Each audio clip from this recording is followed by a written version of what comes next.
If you've just finished Blender Guru's donut tutorial and think Claude is going to instantly carry you to becoming a 3D artist, well, no. But today, let's see just how insanely powerful Claude actually is inside Blender right now. 6 prompts, 1 connected scene. Starting from the Blender default setup and ending with a rotting, moss-covered table with objects dramatically crashing down onto it. I scored Claude on every single prompt. Let's find out if it deserves the hype. All right, we are starting with the classic Blender default. 1 cube, 1 camera, 1 light. Beautiful, iconic, and completely in the way. Prompt number 1. I asked Claude to wipe the slate clean and build 5 objects from scratch. A sphere, a pyramid, a hexagonal prism, a vase shape, and a table. All named properly, all organized into a collection. 1 prompt, and honestly, watch what happens. About 1 minute and a few seconds later, there they are. All 5 objects, named correctly, in their own collection. Did it nail it perfectly? Pretty much. This was a confident, clean start. Great, we have 5 objects all piled at the origin like they just teleported in from another dimension. Prompt 2, put everything on the table, naturally, with actual spacing, like a human being arranged them. Now here is what makes this interesting. I did not just say, put them on the table. I told Claude exactly where each object should go. The vase toward the back left, the sphere front right. Slight random offsets, nothing grid perfect. 2 minutes later, done. And honestly, almost embarrassingly easy for it. Claude calculated the exact table surface height, placed every object so its base is touching the table, not floating, not sinking through. The positioning felt natural. It read the brief and executed it. All right, now we are dressing the scene. Prompt 3, give every object its own unique material. All procedural, no image textures.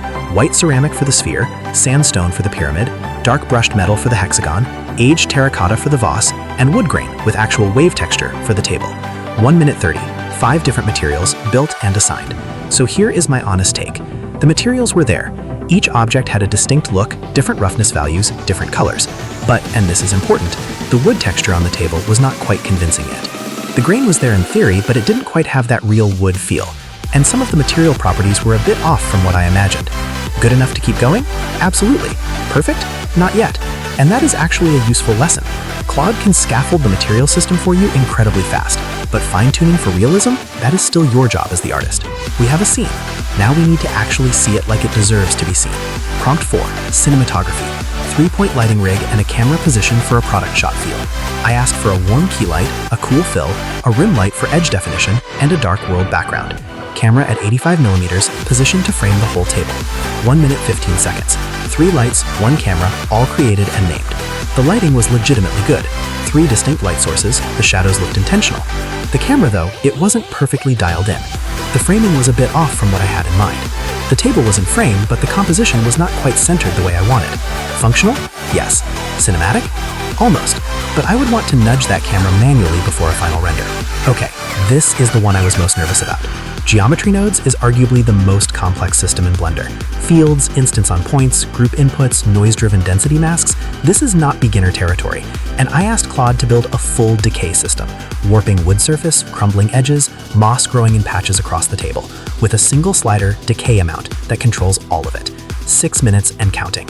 This was the longest prompt of the entire session by a massive margin, and when it finished, the node graph was genuinely detailed. You could see it had understood the brief. Instance on points, noise texture density mask, group input connected to displacement and scatter density. But here's the honest result. Visually, it wasn't quite there yet. The displacement was happening, the scatter system was set up, but the moss instances were just rough icospheres. There was no actual moss geometry. It needs a real moss model to instance, which Claude cannot create from scratch in a node group alone. So the system was built correctly in terms of logic. The execution hit the ceiling of what geometry nodes can do without custom assets. That's not a failure. That's an important lesson about where the limit actually is. Final prompt. And this is where everything we built comes together. Frame 1, the table is bare, the objects are 2 meters above it. Frame 60, they have all landed, staggered, tumbling, bouncing on impact. Frame 60 to 180, time passes. The decay amount animates from 0 to 1. The table slowly rots, the moss creeps in. The camera drifts slightly, like a time lapse. And this was the most satisfying result of the whole session. The objects didn't just fall and stop dead. They bounced, real bounce. The sphere hits the table, pops back up, settles. The pyramid tumbles and lands with a thunk. Each object had its own timing. Then from frame 60 onward, the decay animation kicks in. The table transforms, slowly, uncomfortably, exactly the vibe I wanted. 6 prompts. No manual keyframing, no manual modeling, no manual shader building. And we went from a default Blender scene to this. So, 6 prompts, 1 scene, a score of 8.2 out of 10. Here is what I learned from this experiment. Claude absolutely crushes the structural stuff, creating objects, arranging them, setting up animations. The bounce physics on those fallen objects? I didn't ask for that. It just did it. That was a 10 out of 10 moment.